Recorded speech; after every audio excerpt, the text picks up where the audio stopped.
Yeah, I also want to agree that we need to give the national dialogue a chance. But again, I want the country to make sure that this time we get it right.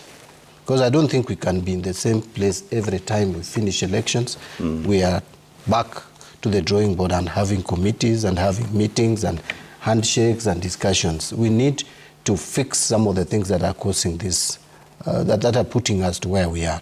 But on the issue of the office of the official opposition, I want to persuade Wakili quote that really I don't think the issue is just about creation of the office of the official opposition, and that we already have it in parliament through the minority leadership.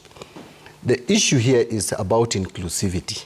If someone comes second as a runner-up in our setup, should that person just fizzle away and disappear? Like Ukot here was running for president. If he came second, should we just forget about him with all the votes that he got and all the support he has across the country in terms of even the number of elected leaders who are looking up to him to provide guidance? I think that is a discussion that we have had, and we had it in BBI, and that is why I still own it. We tried to copy the American system, but I don't think we have reached that system. And that is where, again, I hope the national dialogue will not come up with a half-baked proposal of trying to fix a system on another system. This system of ours, and that was where I agree with Wakili Ukot, that our system is presidential system, which recognizes majority and minority. So if we are going to create an office for official opposition, it must be with the understanding that we are changing the structure of government. And now we are going to have a system which is a mongrel, because you cannot have a parliamentary system imposed on a presidential system. It cannot. I don't think it can work. I am not an expert in constitutional law, but I don't think it can work. Finally, again, I'm coming back because we are mixing these issues, but it is still okay because it's the state of the nation. You see, on the issue of the debt and that committee, a committee of parliament, for it to bring a report to parliament, must hear evidence and witnesses. First, I am very sure and convinced, even without reading that report, that all these officers that Honorable Mungatana spoke about were invited to present evidence on the questions around the debt and the utilization of the same.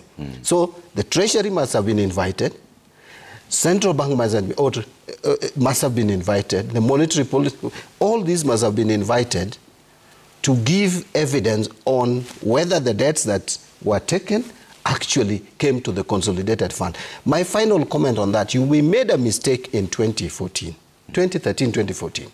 And I am the only member of parliament who opposed that amendment to our laws. That the constitution is clear. All money is raised, revenue raised on behalf of government of Kenya must be banked or deposited, must go into the consolidated fund, is when you start spending it. That is there in law. But then we came with amendment to the PFM Act, contrary to the constitution, and allowed that money can be raised and spent without coming to the consolidated fund. Hence these problems that we are now seeing. That you have loans that we are already paying back. You have loans that have not been disbursed to our consolidated fund, and we are already paying them.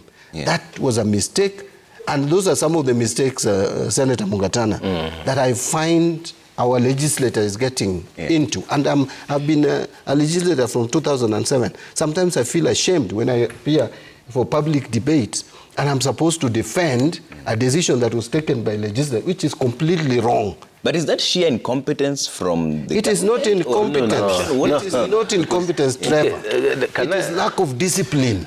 Can I also As people's elected representatives, we need to be disciplined enough to understand who we work for. So we don't work for president. When the people are starting